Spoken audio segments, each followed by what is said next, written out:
कीमती गहना, दिल छू लेने वाली कहानी। माँ, तुम क्यों चिंता करती हो? समय आने पर सब कुछ हो जाएगा।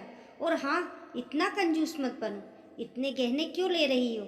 मुझे नहीं पसंद है। मैं उन गहने को अपने पूरे शरीर पर लाद कर और चोर के डर से घूमना, मुझे ये सब नहीं पसंद है। तुम्हारा जमाना गया। अपनी आंखें खोलो और अपने सामने दुनिया को देखो। ये कितनी खूबसूरत है। माँ, मस्त रहो और अपना जीवन एंजॉय करो। माँ, पूरी दुनिया तुम्हें और पापा को घुमाऊंगी। सारी खुशियाँ आपके चरणों में लाकर रखूंगी। उसके बाद ही मैं शादी करूंगी। मैं एक बेटी हूँ तो क्या हुआ? मेरी भी जिम्मेदारियाँ हैं। अब मुझे सिर्फ अपने करियर पर ध्यान देने दीजिए। चिंता मत कीजिए, समय आने पर सब कुछ हो जाएगा। नव्या बेटी अपनी माँ की माँ बनकर अपनी माँ को समझा रही थी, लेकिन चेतन शांत था, क्योंकि वे जानते थे कि नव्या खुद लाखों का गहना है। नव्या विवाह योग्य हो चुकी थी। नव्या की माँ कादम्बरी उसकी शादी के पीछे पड़ी थी। आखिर वह माँ थी ना। आसपास के रिश्तेदार थे ही जोर देने के लिए, लेकिन नव्या अपने पैरों पर खड़ा होना चाहती थी। इसलिए वह शादी के बारे में नहीं सोच रही थी। इसलिए इस फालतू की चर्चा में उसे कोई दिलचस्पी नहीं थी।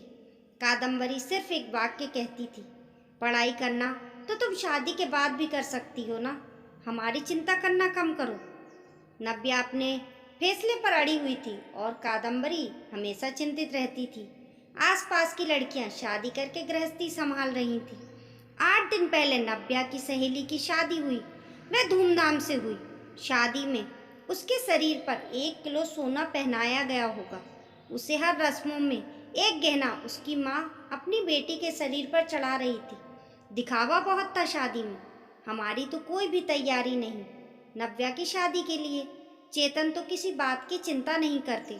उसे याद आया, नव्या जब इस दुनिया में आई तब कादम्बरी के ससुर चेतन को बोले, चेतन, लड़की हुई है रे बाबा, अब दहेज की तैयारी में लग जाओ।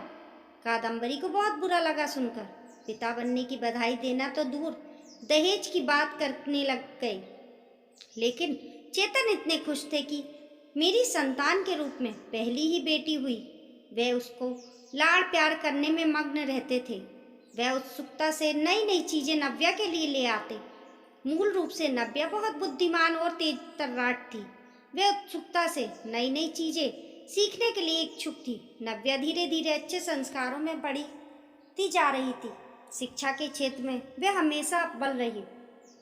नव्या ने मेरिट को कभी नहीं छोड़ा। शोकेस विभिन्न योग्यता प्रमाण पत्र और ट्रॉफियों से भरा हुआ था।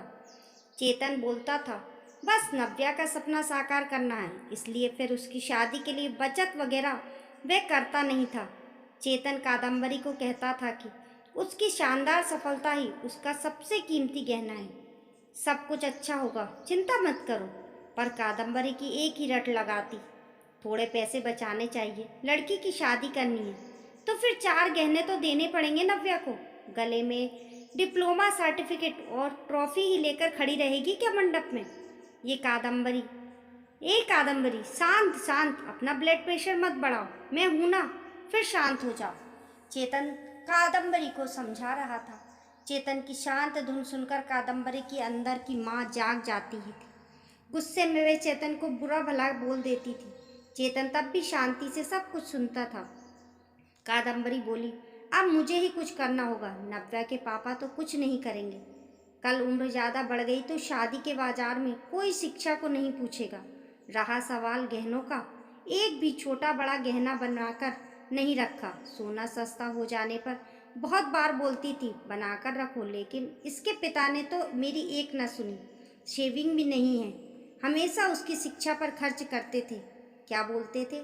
हमेशा शिक्षा एक अनमोल गहना है और इसकी कीमत बाजार में बढ़ती रहेगी, कभी सस्ता नहीं होगा। और रहा सवाल सोने के गहनों का, तो वह जब शादी होगी तब देखेंगे। चेतन का ये जवाब तय था। अंत में कादम्बरी ने उसे अपने गहने देने का फैसला किया। मेरे पिता ने कन्यादान में मुझे दिए थे। टोकरी जितना भरा तो नहीं, लेकिन कटोरी भर जरूर दिया है।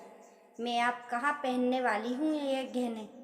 ये चिंता जो उसने खुद को समझ आकर दूर की। जैसे जैसे दिन बीतते गए, नव्या अपने स्मार्टनेस से पोस्ट ग्रेजुएशन पूरा किया। उसने पीएचडी करने का इरादा किया और उतने में सोने पर सुहागा, अचानक उसे माइक्रोसॉफ्ट द्वारा सिलेक्ट कर लिया गया, जो पिछले साल के प्लेसमेंट के लिए आया था। एक बड़ा पैकेज उसके हाथ में लग गया और गुड पोस्ट द्वारा और कई सुविधाओं पोस्टिंग के साथ अमेरिका में पेश किया गया। चारों उंगलियां घी में, साथ में पीएचडी कर सकती थी क्योंकि कंपनी ने उसे बोनस दिया था। नव्या अपॉइंटमेंट लेटर लेकर भाग कर घर आई। जब तक दरवाज़ा नहीं खुला तब तक नव्या ने डोरबेल से अपना हाथ नहीं हटाया। दरवाज़ा खुलते ही उसने अपनी माँ को गले से लगा लिया। माँ, अब लग जाओ शादी की तैयारी में। पापा, आप बस मदद करना। हाँ, यूएस जाना होगा ना मुझे। और अपॉइंटमेंट लेटर नव्या ने पापा के हाथ में रख दिया। चेतन ने वह लेटर जोर से पढ़ा। बाप रे नव्या, सच में ये अनमोल गहना अब शादी के बाजार में चमक उठेगा।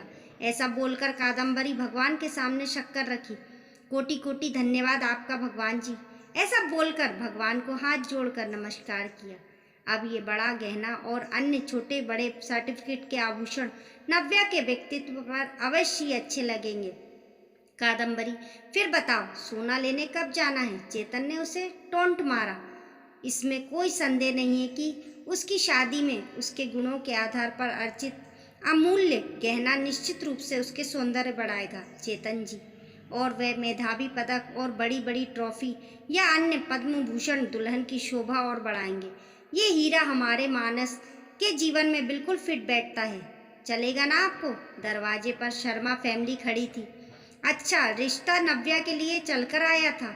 उनका मानस भी एक अनमोल रत्न था, सुंदर, सफल, प्रसिद्ध। अगर एक असली मोती को अपनी असली गुणवत्ता और तेज बनाए रखना है तो संदूक में बंद रहकर समुद्र के तल में चुप कर रहना पड़ता है, तभी मोती की कीमत बढ़ती है। आया क्या समझ में चेतन जी? शर्मा जी ने चेतन की तरफ देखकर मानस की तरफ देखा। कादम्बरी अंदर खुद को चिकोटी काट रही थी और सोच रही थी कि आखिर कौन से गहने का तराजू भारी है। आखिर शिक्षा एक अनमोल गहना है, उसे चोर से डर नहीं लगता है और उसे पहनने और तिजोरी में बंद करने की आवश्यकता नहीं है।